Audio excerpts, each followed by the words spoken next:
An 18-year-old stepped into a car dealership, his own money in hand, eager to purchase his very first car.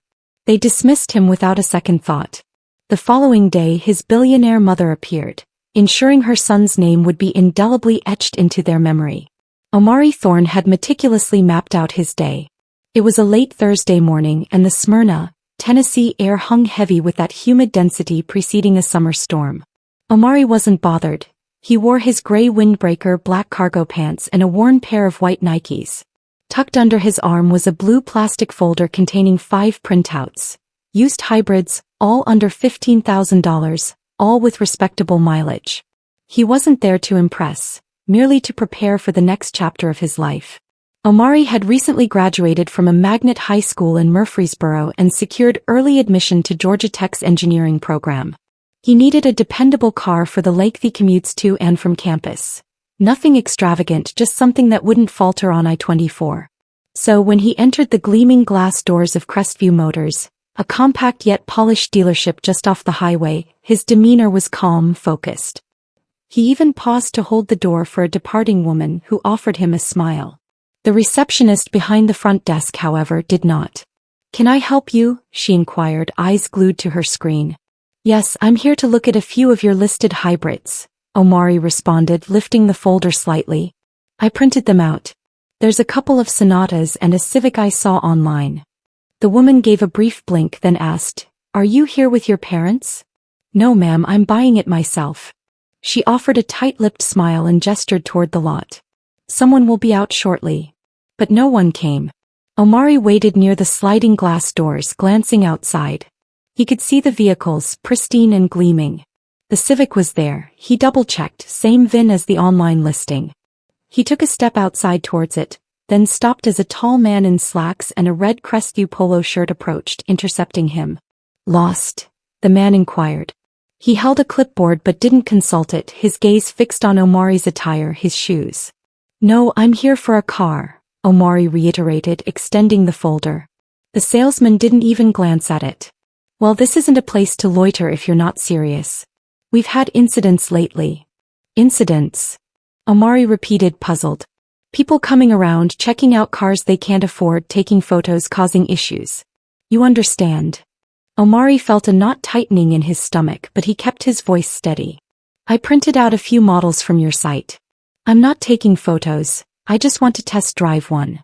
The man emitted a forced chuckle. "Why don't you return with a parent or someone who can discuss financing?" "I don't need a parent. I'm paying cash. My name is on the account," Omari stated. "I've already spoken to my bank about it." "Look," the man said, stepping back slightly. "I'm not trying to be rude, all right? It's just people get ideas and right now I don't have time for that." Omari remained still, his folder still clutched in his now damp hands. "So, you want me to leave?" "I'm saying we're busy today. You can come back another time, or better yet, maybe try one of the used lots down the road. They might have something more in your price range there." There was. Omari didn't argue, didn't raise his voice. He simply looked down at his folder, then back at the Civic across the lot and offered the faintest nod, not of consent but of comprehension. He turned, walked back to his car and drove away. But what the staff at Crestview Motors didn't realize was Omari Thorne's true identity. Omari played no music on his drive home. Only silence and the gentle rasp of his wipers as a light drizzle began to streak his windshield. He wasn't the type of kid to rant or lash out. He processed things quietly, sometimes too quietly for his own good. He took the long route home, past the old park where he once raced his bike with his cousin Elijah, past the tiny library that still displayed posters from last summer's reading challenge taped to the window. Familiar streets, familiar quiet. But this time he felt different, as if the pavement beneath his tires wasn't as solid as it used to be.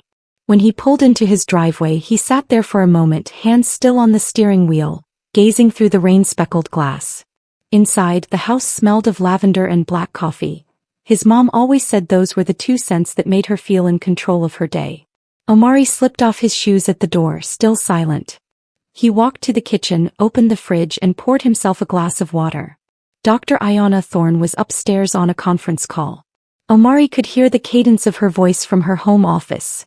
Cool, measured, confident. She was the kind of woman who could address the CDC board one day and bandage her son's scraped knee the next. When she came downstairs later that evening, she found him in the living room, sitting on the couch, laptop open, his folder beside him. "Find anything you liked?" she asked. He hesitated, then said, "I went to Crestview. They had some decent stuff." She sat down across from him. "You test drive anything?" "No."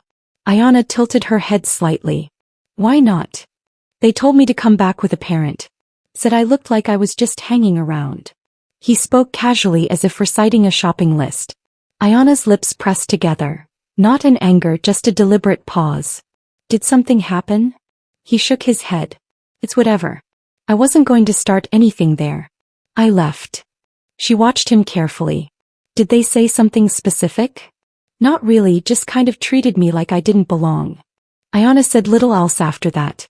She simply leaned forward, rested her hand on his knee for a second, then got up and began tidying dishes from the sink. But her thoughts were elsewhere. Omari returned to his laptop, scrolling through listings. His bank account remained open in another tab. He knew he had enough, and yet he'd never felt so diminished.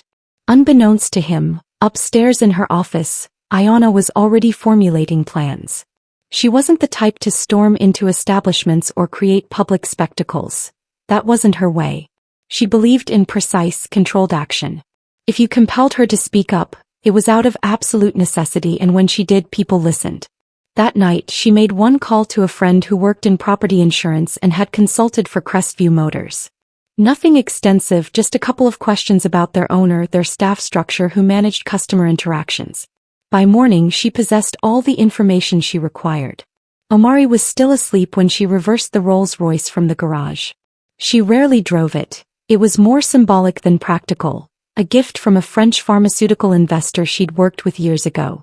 Ayanna had nearly sold it once, until her mother persuaded her to keep it. "Sometimes people need to see what success looks like," her mother had said, "especially the ones who think they already know."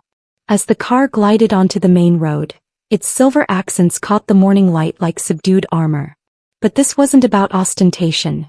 It was about presence. It was barely 9:30 a.m. when the double doors at Crestview Motors whooshed open once more.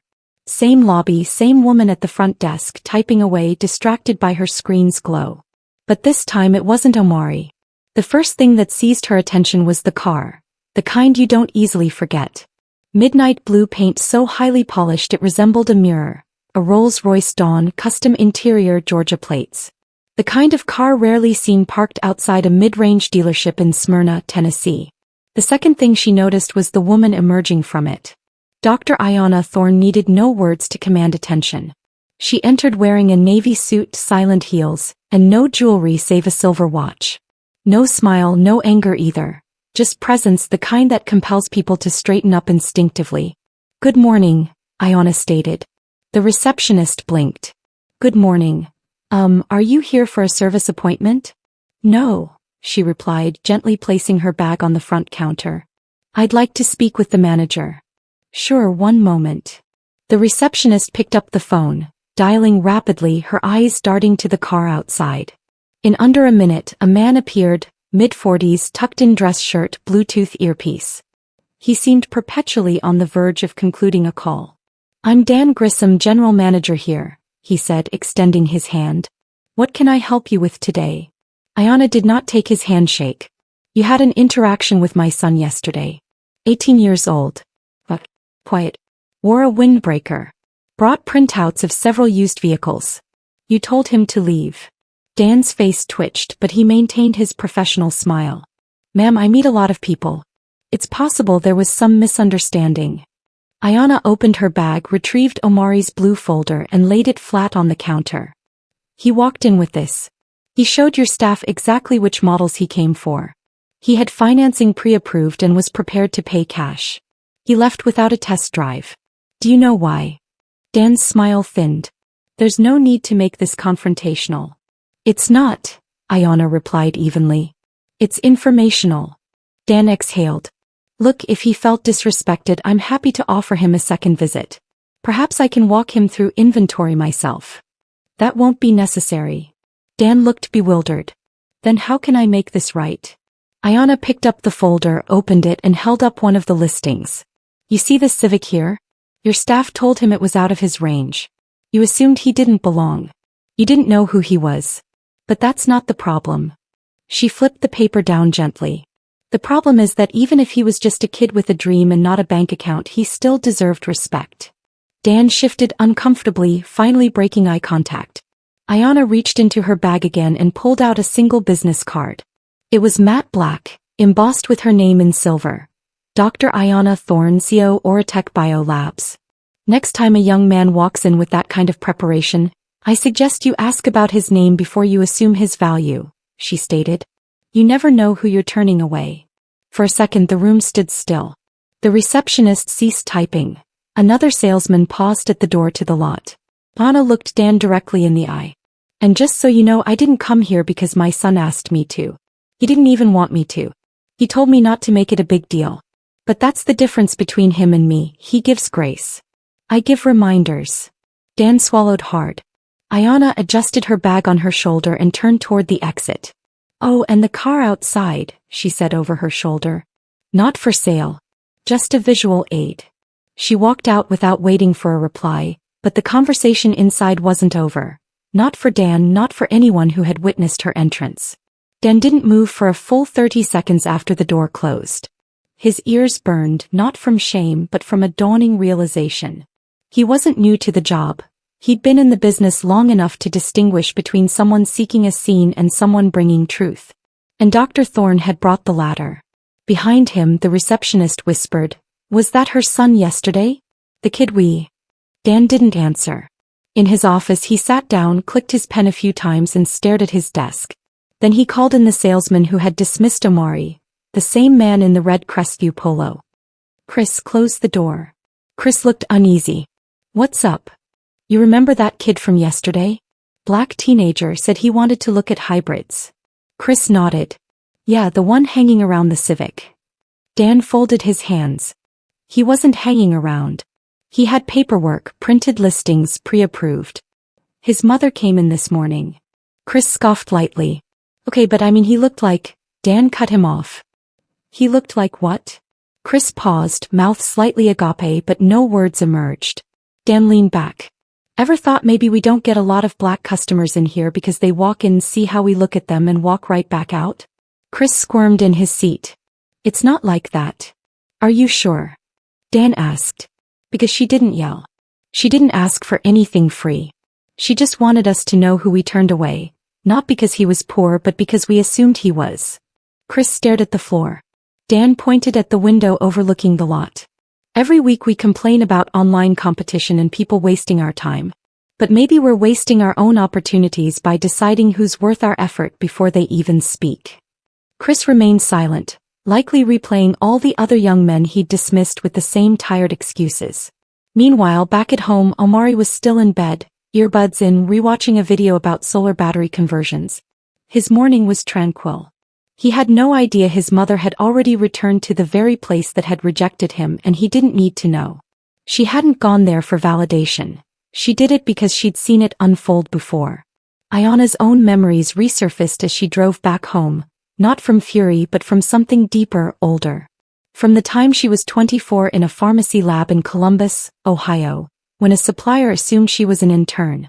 Or when she was 30, pitching her first synthetic blood proposal to a room full of men who only made eye contact with her white co-founder.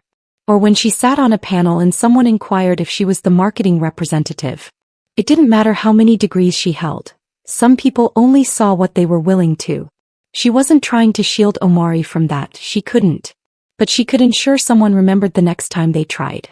That afternoon, while Ayanna was on another Zoom meeting in her home office, Dan at Crestview Motors sent an internal memo. Nothing dramatic, just a directive reminding the team of the dealership's core values and the paramount importance of treating every individual, regardless of their appearance, with unwavering professionalism. He knew it wouldn't resolve the deeper systemic issue, but it was a beginning. And he didn't send it out of fear of a lawsuit or a media frenzy. Ayanna hadn't even uttered a threat. She had simply delivered truth in a manner that was beyond dispute. But the person who had felt its impact most profoundly hadn't even been there to witness it. Ayanna hadn't always possessed the ability to walk into a dealership and render grown men speechless. That level of composure, that kind of influence, it was cultivated, not innate. forged through pressure, sometimes pain and always clarity. She remembered standing in line for reduced lunch as a child in Birmingham. Her mother worked nights cleaning offices. Her father was gone by the time she turned 6. Ayanna was the quiet girl who devoured science books in corners and borrowed anatomy guides from the public library while other kids were sneaking off to smoke behind the gym. People consistently underestimated her, labeled her aggressive when she spoke plainly, said she was too serious when she didn't laugh at poor jokes. So she fixated on one goal: building something no one could dismantle. Omari had grown up with a different kind of life, but Ayanna ensured he didn't become entitled. She taught him to assemble IKEA furniture by age 11, had him volunteering at free clinics when most kids were sleeping in on weekends. Not because she wanted him to suffer, but because she wanted him to perceive the real world, not just the secure bubble she'd created. She also taught him when to speak and when to retreat. That's why she wasn't surprised when he came home the day before, quiet and withdrawn. He had learned to manage his anger, not from weakness, but from an understanding that sometimes silence resonates more profoundly than rage. What affected her most, though, was how swiftly he'd accepted it. Not because he didn't care, but because he was accustomed to it. That thought lingered with her all day. The notion that her son, with his 3.9 GPA, his early acceptance to one of the nation's top tech schools, and his genuinely calm nature, had already come to terms with being treated as a threat. Ayanna recalled when he was 10 and a neighbor across the street called to report a strange boy walking through yards. That boy had been Omari, walking home from basketball practice with his gym bag and science fair project tucked under his arm. She remembered the police car pulling up and Omari sitting quietly on the curb just waiting, not scared, not confused, just tired. Even then she never told him this, but that was the night she started researching security systems, not to keep people out but to protect him from being misjudged. She knew the world wouldn't always extend her son the same grace she had worked to earn. That's why she taught him to move like water. Adaptable, strong yet calm. That's why he hadn't argued at the dealership, and that's precisely why she had intervened. Later that evening, Omari came downstairs with his backpack and quietly inquired, "You still have that list of dealerships you liked better?" Ayanna said little, simply handed him her phone with a saved note titled "Better Options." She hadn't deleted it even after buying the rolls. He scrolled through and stopped at one. "Think this one would take me seriously?" Ayanna paused. "They'd better." Omari smiled faintly, but something shifted in his eyes. He wasn't bitter, just more astute. But what neither of them knew yet was that someone else had been observing their story more closely than anticipated. The next morning at Crestview Motors felt different. No official meeting was called, no press release, but something in the atmosphere had changed. The sales floor, usually filled with forced smiles and chatter, was quieter. Not silent, just reflective. Dan, the general manager, had made a decision that morning while shaving, gazing at his own reflection. He'd handled it poorly, not just the boy but the entire culture he'd allowed to persist under his supervision for too long. The kind of mindset that prioritized image over intention, that made assumptions before a single word was uttered. He arrived earlier than usual, in time to find Chris outside unlocking the Civic, the same one Omari had wanted to test drive. Dan motioned to it. "Detail this one today. I want it ready to go. Tires, battery, everything." Chris gave a half nod. "You think the kid'll come back?" "No," Dan said. "I don't. But it's not about him anymore. It's about what we do next." Meanwhile, Ayanna had already moved on. She didn't dwell, didn't post about what happened or contact reporters. That wasn't her objective. She hadn't gone there for likes or outrage. She went to remind them quietly, precisely, that their blind spots had consequences. It was her own mother's voice that echoed back to her that morning while sipping coffee on the porch. Some people only see what they want until you show them what they missed. Omari, on the other hand, was already texting with a representative from another dealership across town. One that actually responded when he asked questions online. One that didn't hesitate when he inquired about a cash purchase option. He wasn't rushed. He knew what he wanted and what he wouldn't tolerate. Later that day, Ayanna received a call from an unrecognized number. She almost didn't answer, but curiosity prevailed. "Dr. Thorne, this is Dan Grissom from Crestview Motors." She didn't speak immediately. "I know you didn't ask for anything," he continued, "but I wanted you to know we talked to our team. We're adjusting how we handle walk-ins, especially young ones. We're setting up a training module about bias starting next month. It's not everything, but it's a start. Ayana didn't thank him, not out of rudeness but precision. Make sure it sticks, she said. I will. Pause. And tell your son, Dan added. He left more of an impact than he probably knows. After the call, Ayana stood for a moment in the middle of her kitchen, phone in hand. She wasn't the kind of person who craved validation, but something about that conversation brought a sense of resolution. Not just because someone finally admitted their mistake, but because they genuinely wanted to correct it. That evening, Omari came in from the garage holding a key fob. Think I'm going with the Sonata, he said. Ayana looked up from her laptop. From the second place? He nodded. Guy there walked me through everything. No weird energy, just facts. Felt different. She smiled. You like it? Yeah. It's not flashy, but it's solid. That's you, she said. He paused, then asked, Did you say something to them? She leaned back slightly. I had a conversation. He raised an eyebrow. Like a serious one? I wasn't there to yell, she said, just to remind them who they missed. Omari absorbed that, then smiled, slow and genuine. Thanks. Bonna shrugged. You thanked me by not letting it change how you see yourself. But what they both knew without needing to articulate it, was that silence isn't weakness, it's strategy. And sometimes the loudest message is delivered in the quietest voice. A week later, the sedan rested in their driveway, its paint still gleaming from the final dealer polish. Omari had already taken it for a few drives. Nothing extensive yet, just around town back roads, a few parking lot turns to get a feel for it. He liked the way it handled. Quiet, steady, no pretense, just performance. He didn't speak much about the Crestview experience after that, not because he'd forgotten, but because it didn't dictate the outcome. The lesson had already settled into him like water in soil. Absorbed, not evaporated. Ayana noticed it too, in subtle ways. The way he carried himself when they went out, the way he double-checked his bank app before making a purchase, the way he asked her if he should wear a collared shirt when they visited a different dealership later that month to help his cousin look for a truck. He wasn't trying to be someone he wasn't. He was simply adapting, as she had so many times before. They never needed to sit down and have a heart-to-heart. That wasn't their style. Their conversations resided in the unspoken moments, in the glance across the kitchen, in the quiet nod when something difficult was conveyed without being explicitly stated. One evening, while Omari was helping his cousin practice parallel parking, Ayana sat at her desk reviewing grant proposals. Her eyes fell upon a photo taped to the corner of her monitor. Omari at age 9, holding up a science fair ribbon, beaming in a shirt 2 sizes too big. Behind him in the photo was the family's old Honda Accord, the one Ayana had driven through medical school and most of her early career. It wasn't the ribbon that made her smile, it was the look in his eyes. He'd always carried potential, and now he carried proof. Not of wealth, not of revenge, but of knowing who he was regardless of anyone else's assumptions.